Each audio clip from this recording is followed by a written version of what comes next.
This is Generation's Asterix, l'album hommage. It is a book put together for Asterix's 60th anniversary back in 2019, in which they invited a large number of comic artists, bande dessinée artists, to draw a tribute story or a pinup for Asterix and Obelix, and the results are pretty good. I mean, it's an anthology kind of book, so of course some are going to be great, some are going to be less than great, but it's okay. It's still a lot of fun to look at, and the book comes out pretty nicely in the end. Now, I should mention this up front. After I bought this book, Papercutz announced that they were doing a version of it as well that has since come out. I believe it is the same book, however, it's in English, so that's nicer. I grant you that. You can actually read it without having any French knowledge. But more importantly, it is an art book that they've reprinted at a smaller size than their Asterix omnibus books are to begin with. The European edition you see here is 8.5 by 11 inches. The Papercutz version is 6 by 9 inches, I believe. So if you like your art books to be small, buy the Papercutz edition. If you just want the art and want the bigger page sizes, find a French version. The basic setup of the book is that they have these 2-page spreads here where they introduce a segment, a bunch of contributions that have a theme mostly to go together with that. And this one, for example, is for the Origins, which is a short one. It's only 3 or 4 contributions, but it's creators looking at the very creation of Asterix and Obelix. Blue Cheer, I'm not actually sure how that fits, but there it is. This is my favorite one here. It's a 1-page of Goscinny taking a walk and talk, creating with Uderzo something that's not quite Asterix and Obelix. It may be funnier if you know more of the history behind Pilote Journal magazine, but that may be also the reason why I like it so much. This is stories of people in the village or artists' contributions set in the village. Valérie Vernet, who does some great work, is here. And I think I've seen their work in a couple of other places, but I love that style, and I think it works great for Asterix. Fabrice Tarin, no surprise, has drawn an Asterix book before. I mean, just look at that. That's a pretty spot-on Uderzo style he draws in. He did the Seeker of the Magic Potion comic adaptation from the most recent animated movie. He gets a full 2 pages here to play with. For you North American creators or fans, that's Kari Andrews doing Asterix and Obelix in a more, I don't know what you'd call that style, but I wouldn't say it's more lifelike, but that mustache, those arms, oh boy, not lifelike, but interesting. This is Thibaut, whose stuff I love. He did a recent Smurfs book and kept even with the Smurfs book in his own style, which is just cute and funny and all around fun to read. This is a story of a Roman soldier who believes he's superpowered and will take over the village very handily until Obelix, of course, calls him crazy and points out the errors of his ways. Arthur Dupin from Zombilenium has a contribution here, just scenes from around the village, perfectly fitting. Catherine Maurice there, who recently won the big prize at Angoulême. Pierre Allery, one of my favorites again, whose work just never ever gets translated. But beautiful stuff here, great coloring on this one. Not a big contribution, but it's a page. It's sequential storytelling, and it's a good story and worth a read. Here's Louis Trondheim, who recently did an entire book that is an Asterix parody or homage or something. I don't know, I haven't read it yet, but one of these days. It'll probably never get translated, so it might be some time before I get a chance to read it. But here he's doing a pretty good 1-page Asterix story, and I really enjoyed that one. Fabrice Parme, who did that one book with Louis Trondheim, Venezia, which I reviewed over at pipelinecomics.com. Check for a link in the comments below. I love that book. Nob, I guess he pronounces it Nob. I always pronounce it Nob when I'm reading it, but that's probably wrong. The O sound in French is more of an O than an A. He's the creator of Dad, obviously. I mean, just look at that style. You can tell it's the Dad artist. Love his stuff, and it works really well here.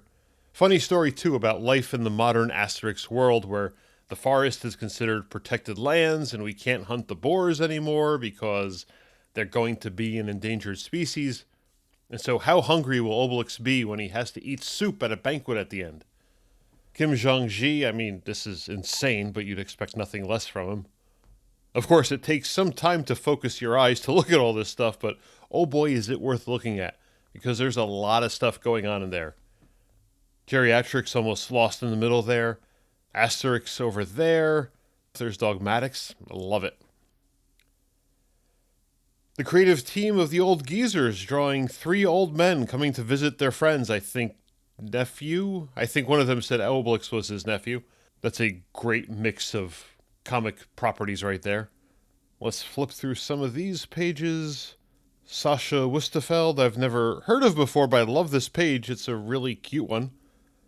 Danny here, best known for drawing, well, women. And he obviously does that here in this story. Delaf, from Les Nombrils or The Belly Buttons in English, did that series there. Flix did a great Spiro book also, which I called the single best Spiro introduction book you could possibly read. This is a great little one-pager here for Asterix. Here's Bastien Vives, who did Le Grand Odalisque. Tony Valenti, a little bit of Franga feeling almost to it there. Milo Manara, of course, you're going to have a nice woman sitting on the lap of Obelix, no doubt. Next, we have a bunch of stories about people talking about their first time reading Asterix, how they read the book and about its impact on their youth. Honestly, it's not my favorite section, but Charlie Adler appears in here, doing an alternate cover for Asterix in Britain, which is pretty cool.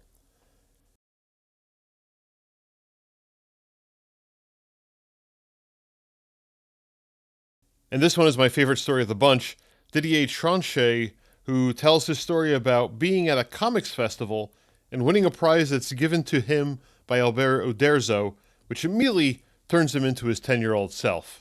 Thinking about going back and reading Asterix as a kid. The story has a good punchline at the end too, so definitely worth a read on that one. Next section is The Times That Passed, about being 60 years old. Drawn by the artist of Les Femmes en Blanc, obviously, The Women in White. A nurses series that used to appear in Spiro, which I don't think it's there anymore. Francois Bouc, of course. It reminds me a little bit almost of Frank Whiteley. It's not the same. The art obviously isn't the same, but he sort of exaggerates things in a similar way with a thin ink line. Alessandro Barbucci, one of my favorites, the man who does Echo, does a one-pager here. He should draw more of the women in the village.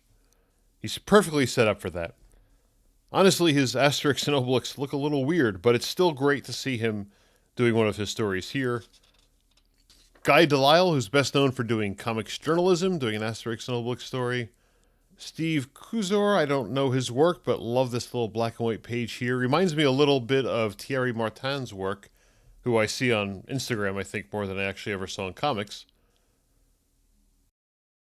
More big noses here. Charles Barbarian puts Asterix and Obelix in modern times, thanks to a new potion. And Obelix, of course, is hungry. Philippe Aymon, who you might know from Lady S, I think I reviewed the first book of that series back in the day, does probably the least Asterix-y homage in the book. He draws Lady S wearing an Asterix print dress. But hey, Asterix, 60 years old and always in style, he saves it with the caption work. And finally, the last section, The Banquet, which you can imagine what that's all about and why it's the last bunch in the book. Ian Churchill here, whose style you might not recognize if you haven't thought about Ian Churchill in the last 25 years or so, but he draws a pretty good one there. I like that one, some cute stuff in there. Ralph Mayer from the Undertaker series. The guy who does Game Over here. Margot Motin, who's again another creator whose Instagram page I love, but whose art I've never actually read in a comic book itself. One of these days, hopefully.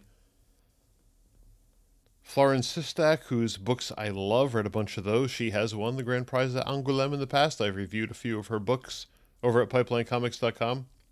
She gets accepted into the Big Nose Club by Asterix and Obelix, and it is perfect given her style.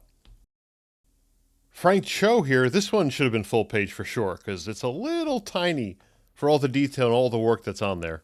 But it's funny seeing Frank Cho drawing Asterix and Obelix, and of course, two busty women with him. Terry Moore from Strangers in Paradise fame gets a full page. They give credit here to Peyo, but we know it's really Peyo Studios.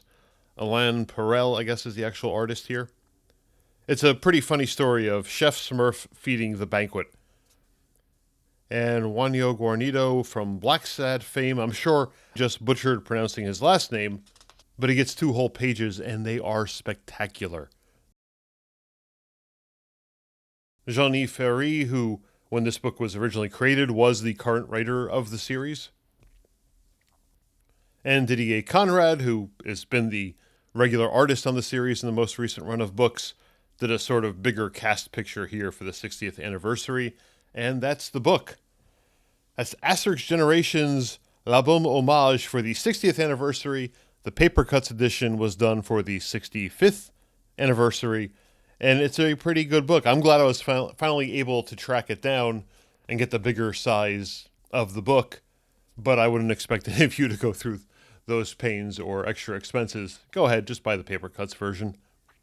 If nothing else, it'll encourage them to keep publishing these sort of side books as they go.